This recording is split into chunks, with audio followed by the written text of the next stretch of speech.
জয় হিন্দ, welcome back to my channel Abinash sir. আজি আমি এইটো ভিডিঅ'টোৰ জৰিয়তে অসম পুলিচত নতুনকৈ যিসমূহ পোষ্ট ওলাইছে, সাব ইন্সপেক্টৰ ইউবি মানে SI যিটো ইউবি ওলাইছে সেইটো, তাৰপিছত SO ষ্টেচন অফিচাৰ, ফায়াৰ ব্ৰিগেডৰ যিটো ষ্টেচন অফিচাৰ, তাৰপিছত স্কোৱাড কমাণ্ডাৰ আৰু এছিষ্টেণ্ট জেইলাৰ, এইসমূহ পদসমূহত নতুনকৈ যিসমূহ কেণ্ডিডেট আছে, নতুন কেণ্ডিডেট যিসকলে কোনো ধৰণৰ চাকৰিত ইনভলভ হোৱা নাই, তেওঁলোকে যদি ইলিজিবল হয় তেওঁলোকে নিজৰ এলিজিবিলিটি লৈ তেওঁলোকে এপ্লাই কৰিব। কিন্তু যিসকল ধৰক কেণ্ডিডেট অলৰেডি মানে চাকৰি কৰি আছে, যেনেকুৱা ধৰক মই APRত অলৰেডি চাকৰি কৰি আছোঁ, যদি মই SI ইউবি বা এছিষ্টেণ্ট জেইলাৰ বা ষ্টেচন অফিচাৰ বা স্কোৱাড কমাণ্ডাৰ এইসমূহ পদসমূহত যদি মই এপ্লাই কৰিব লাগে, তেতিয়াহ'লে মই মোৰ হেডকোৱাৰ্টাৰৰ পৰা কোনো ধৰণৰ NOC ল'ব লাগিব নে নালাগে, তাৰ ওপৰত মই এই ভিডিঅ'টো বনাই আছোঁ। চাওক যে আপুনি যদি NOC খান নলয়, তেতিয়াহ'লে যেতিয়া ফৰ্ম ফিল আপ কৰিব তেতিয়াহ'লে কি দিব লাগিব যে আপুনি চাকৰি নকৰে। সেইটো এটা মানে মিছা এটা সংবাদ হ'ব, মানে মিছা এটা ফ্ৰড হ'ব, ঠিক আছে।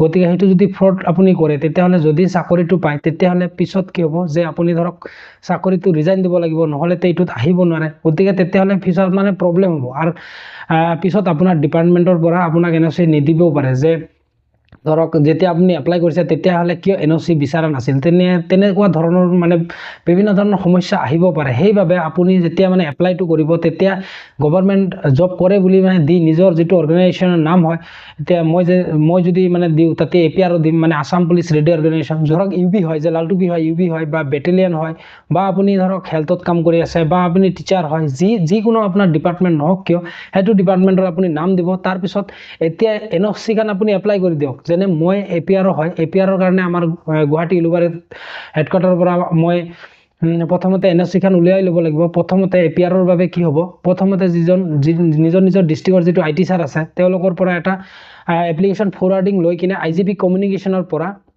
এটা NOC লৈ কিনে তাৰপিছত আমি এপ্লাই কৰিব লাগিব।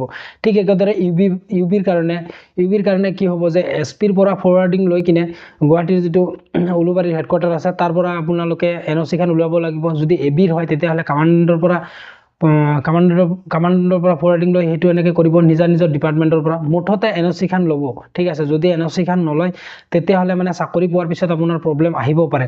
যদি NOCৰ ফৰ্মেটখন লাগে তেতিয়াহ'লে ভিডিঅ'ৰ কমেণ্ট ছেকশ্যনত কমেণ্ট কৰিব, মই NOC খান ফৰ্মেট মানে দি দিম। ধন্যবাদ আজিলৈকে।